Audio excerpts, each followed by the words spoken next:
আসসালামু আলাইকুম। আমি ডাক্তার তসমিউদ্দিন। আমার হোমিওপ্যাথিক চ্যানেলে সবাইকে সালাম, শুভেচ্ছা। এবং আমি আজকে বাত রোগ এবং তার হোমিওপ্যাথিক চিকিৎসা সম্বন্ধে আমরা বাত রোগ বলতে বুঝি আমাদের বিভিন্ন জয়েন্ট গুলো, আঙুলের ছোট জয়েন্ট থেকে শুরু করিয়া shoulder joint, ankle joint, knee joint, বিভিন্ন গুলোর ব্যথা, ফোলা, আড়ষ্টতা এবং চলতে ফিরতে অসুবিধা, এটাই আমরা বাত রোগ বলতে পারি। বাত রোগ শুধুমাত্র একটা রোগ নয়। বাত রোগ যেমন প্রায় 100 প্রকারের বেশি, এবং বাত রোগ প্রায় 100 রকমের সমস্যা হওয়ার পর তারপর বাত রোগ শুরু হয়। এর মধ্যে যেমন osteoarthritis, rheumatoid arthritis, spondylitis, lupus, psoriatic arthritis, juvenile arthritis, gout, প্রায় 100 রকমের বেশি বাত আছে। তার মধ্যে রিউময়েড আর্থ্রাইটিস সেটা সব থেকে কঠিন। এটা অটো ইমিউন ডিজিজ, এটা সহজে ভালো হতে চায় না। কিন্তু আমাদের হোমিওপ্যাথি ওষুধ যদি রোগীর মাইন্ড, টোটালিটি, মডালিটি, বংশগতির ধারা এবং প্রত্যেকটা ওষুধের যদি ইন্ডিভিজুয়ালাইজেশন হয়, তাহলে সেই রিউমেটিক আর্থ্রাইটিস যে সিমটমস গুলো প্রডিউস করে, সেটা যদি কোস্টিকামের সাথে মিল হয় তাহলে কোস্টিকাম দিয়ে ভালো হবে। যদি মেডোরিনামের সাথে মিল হয়, সিমটমস এগ্রি করে, তাহলে মেডোরিনাম দিয়ে ভালো হবে। যদি গুইকামের সাথে সিমটমস ম্যাচ করে, তাহলে গুইকাম দিয়ে ভালো হবে। তো আমরা আমাদের চেম্বারে অনেক বাতের রুগী, অনেক প্যারালাইসিসের রুগী আমরা ভালো করি। প্রায় 3 মাস থেকে 4 মাস ওষুধ খেলে কঠিন থেকে কঠিন বাত, রিউময়েড আর্থ্রাইটিস এবং প্যারালাইসিস হোমিওপ্যাথি ওষুধে ভালো হয়। এ ব্যাপারে আমাদের উল্লেখযোগ্য ওষুধগুলো হচ্ছে ব্রায়োনিয়া আলবা, কস্টিকাম, কলসিকাম, গুইকাম, নেফালিয়াম, মেডোরিনাম এবং রাস্টক্স। আপনারা যখন হোমিওপ্যাথি ওষুধ নেবেন, যারা এক্সপিরিয়েন্স হোমিওপ্যাথি ডাক্তার এবং যারা অনেক বেশি কোশ্চেন করে এবং প্রপার কেস টেকিং করে এবং সেখানে 20 থেকে 25টা সিমটমস নেওয়ার পর একটা সিঙ্গেল মেডিসিন, যেটা বেশি সুইট মেডিসিন, সেটা ম্যাচ করে দেয়, সেই ওষুধ তার বিভিন্ন পোটেন্সি 2 মাস থেকে 3 মাস খাওয়ার পর বেশিরভাগ রোগী ভালো হয়। রিউময়েড আর্থ্রাইটিস ভালো হয় এবং প্যারালাইসিসও ভালো হয়। যেমন আমি একটা করে প্রত্যেকটা ওষুধের একটা করে সিমটমস বলবো। যে সিমটমস গুলো আপনার মধ্যে দেখা যাবে, আপনি শুধু সেই ওষুধটাই খাবেন। তার 30, তার 200, তার 100 খাওয়ার পর দেখা গেল যে আপনি আর ওষুধ সিলেকশন করতে পারছেন না। আপনি কোনো অভিজ্ঞ পাশ করা ডাক্তারের কাছে গিয়ে ওষুধ নেবেন। আমি ব্রায়োনিয়া আলবার বিভিন্ন সিমটমস বলছি। Bryonia always dry.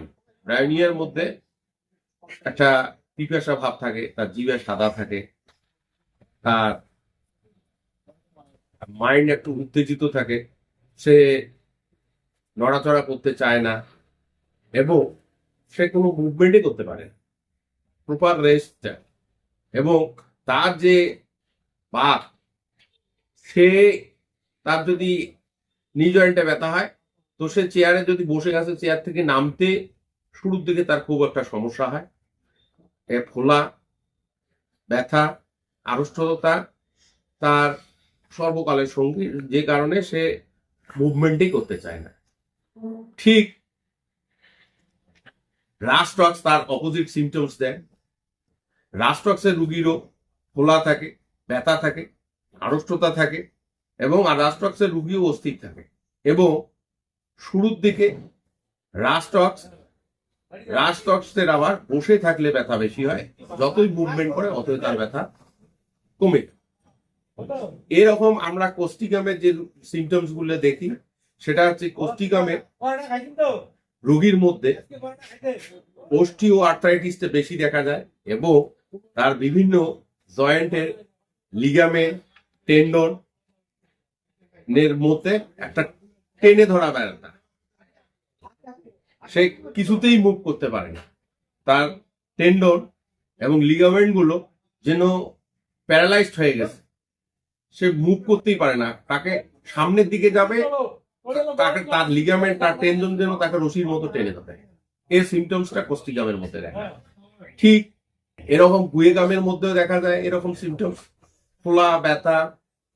কলসিকামের মধ্যে দেখা যায় শিফটিং পেন, কখনো ব্যথাটা পায়ের নিচ থেকে উপরের দিকে যায়, কখনো উপর থেকে নিচের দিকে আসে, কখনো ডাইন পাশ থেকে বাম পাশে যায়, কখনো বাম পাশ থেকে ডাইন পাশে আসে।